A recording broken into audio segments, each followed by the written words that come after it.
Halo sahabatku semua yang masih setia dengan channel Mandala Army. Tentunya kita tahu sendiri perang kerap terjadi di wilayah ini. Konflik Rusia dan Ukraina, negara Ukraina seolah menjadi wilayah menggiurkan bagi Rusia yang ingin kembali membangun kekuatan Soviet. Perebutan wilayah di Palestina tak hanya perebutan wilayah Palestina saja yang sudah dikisahkan. Ternyata dalam Al-Quran konflik Rusia dan Ukraina pun dibahas dalam Al-Quran.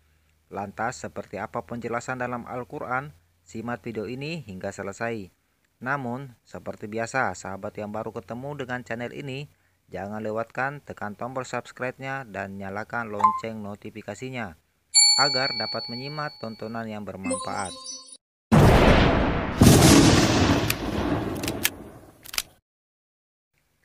Belakangan ini di seluruh penjuru dunia ramai membicarakan konflik antara Rusia dan Ukraina sebagai pertanda terjadinya Perang Dunia Ketiga. Sebab sampai hingga saat ini kedua negara belum juga mengakhiri konflik yang telah menyeret pihak lain di dalamnya. Keinginan Ukraina untuk gabung ke Uni Eropa ataupun NATO memang sampai saat ini belum terwujud.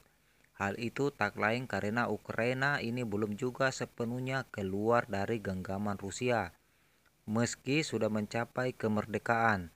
Sementara itu, Rusia akan terus membayangi Ukraina untuk tetap pro-Moskow. Tentu, berbalik paham dan misi membuat kedua negara ini jadi sulit untuk bersama kembali.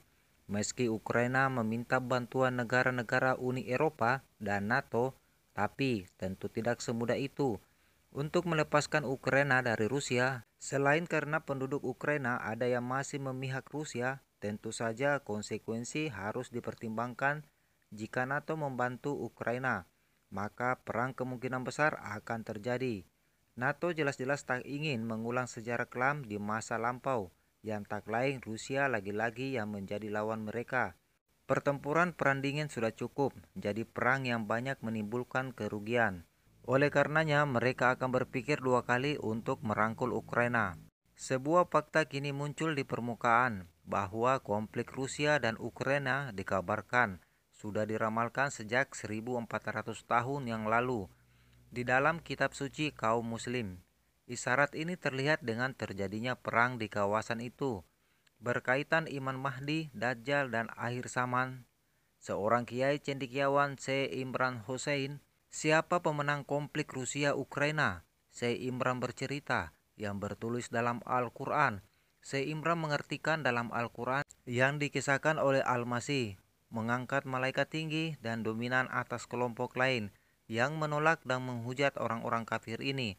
Posisi dominan ini akan terus dipegang oleh kelompok itu hingga hari kiamat datang.